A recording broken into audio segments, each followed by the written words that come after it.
Every night, beneath the bustling streets of London, an unseen world exists, a world hidden from daylight but ever present in the shadows.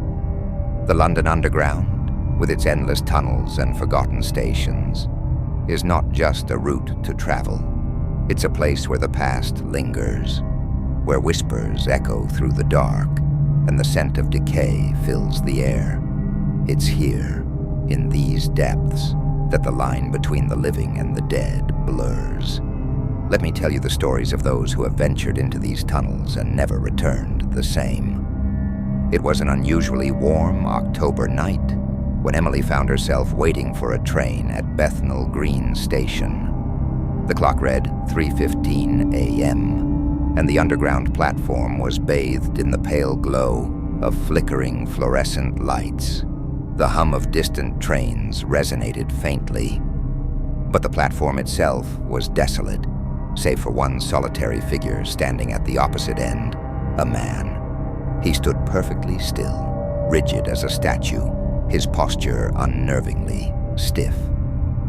His dark coat hung loosely, and though Emily could barely make out his features, she could tell his eyes were fixed directly on her. Emily's pulse quickened. She glanced at her watch, her breath catching in her throat.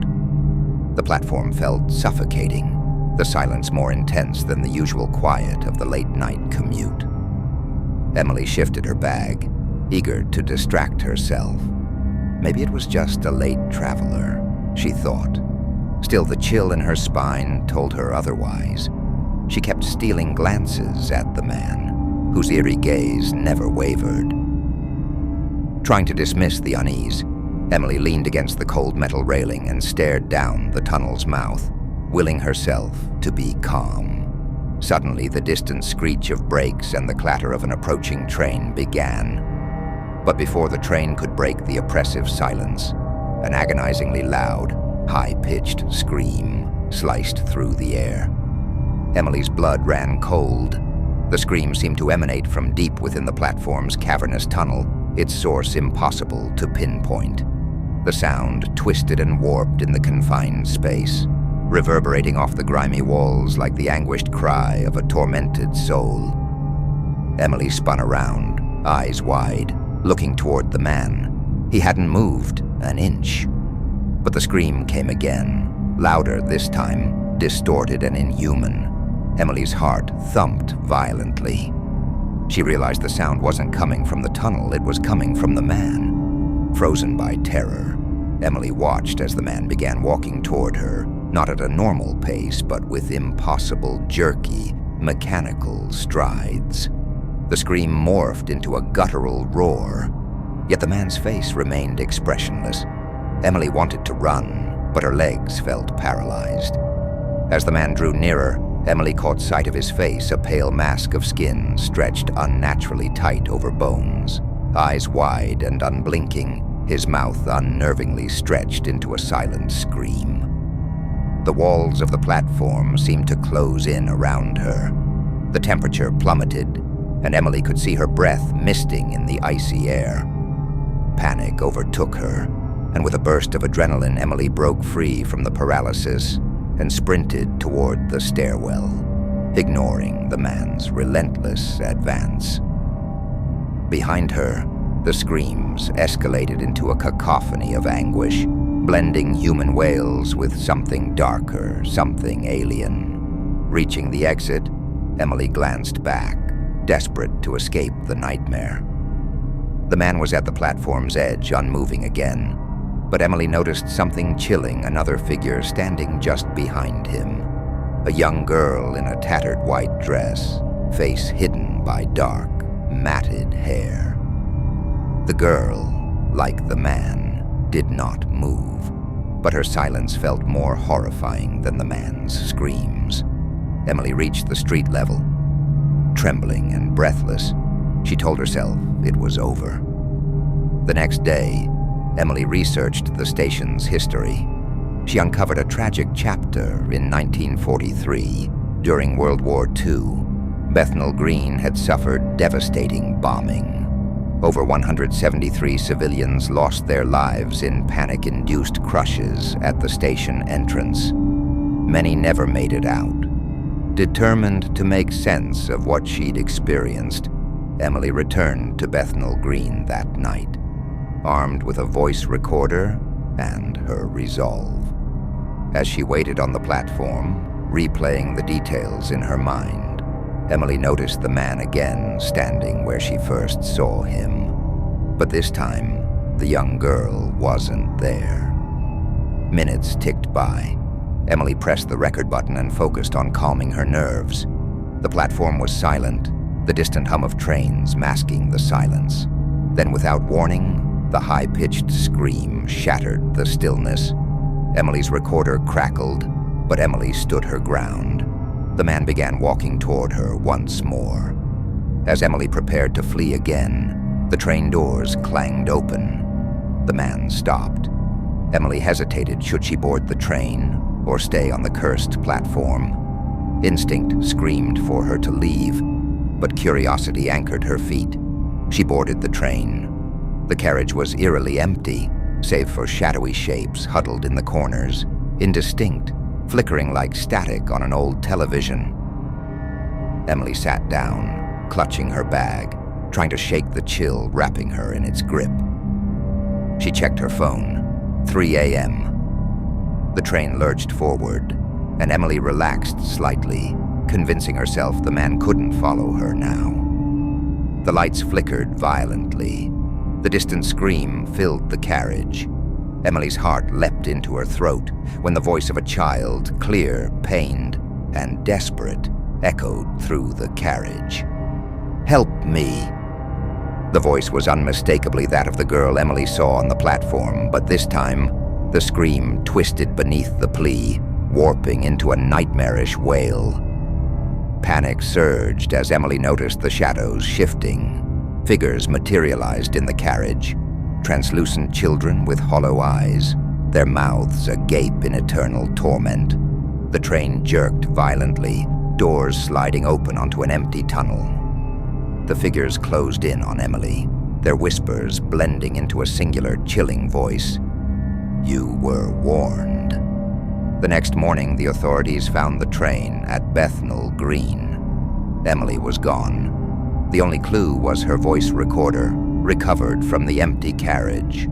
The final recording played the man's silent scream, overlaid by the anguished cry of a child, begging, pleading for help before the recorder cut out. It was 2 a.m. when Marcus arrived at Angel Station after a night out. He was too tired to care that the station was practically deserted. A few scattered commuters waited in the distance, their faces hidden in the dim light. Marcus strolled down the platform, his footsteps echoing in the hollow space. The station felt colder than usual. The chill crept into his bones, and an unsettling silence made him glance over his shoulder a few times. He felt watched. As he waited for the train, Marcus heard faint whispers behind him, low, unintelligible murmurs that seemed to come from nowhere and everywhere at once. He turned around quickly, but saw nothing. He shrugged it off, chalking it up to exhaustion. But then it happened. The lights flickered above him, and as the train arrived, he heard a voice, clear and sharp, in his ear. "Don't get on." Marcus froze. Something inside him screamed to run, but his body moved against his will. He was drawn to the train, compelled to board. His feet moved faster and faster, even as the voice grew more desperate.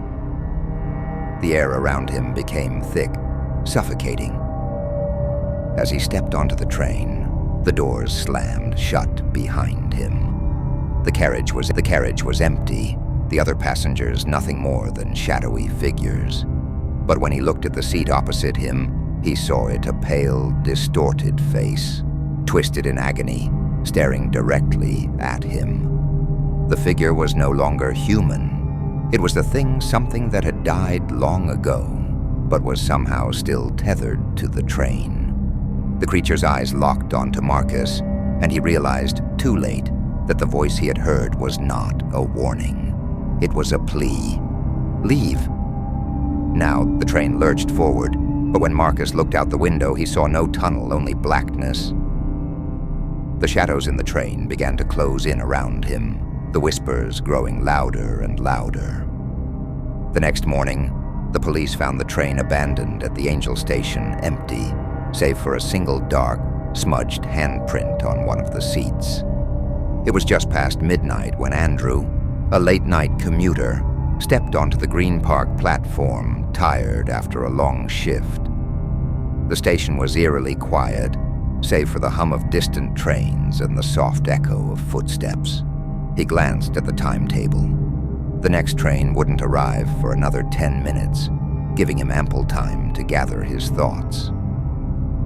As he sat down on the bench, his eyes wandered across the empty platform. That's when he noticed her standing at the far end, near the tunnel entrance. A figure in white. She stood unnervingly still, her face obscured by long dark hair that hung in damp strands over her face. The woman's dress fluttered slightly, as though caught in a breeze, but the air was still. Andrew dismissed it at first. Just a late-night traveler, he thought. But something felt off. There was no train in sight, and yet she was just waiting. After a minute, he couldn't shake the unease that had settled in his stomach. The silence was thick now, oppressive. The woman hadn't moved an inch. Curiosity overpowered his caution, and against his better judgment, he stood up and walked toward her. As he did, the hairs on the back of his neck stood on end. Every step felt heavy, the platform stretching longer than it should have. When he was just a few feet away, the woman turned her head slowly.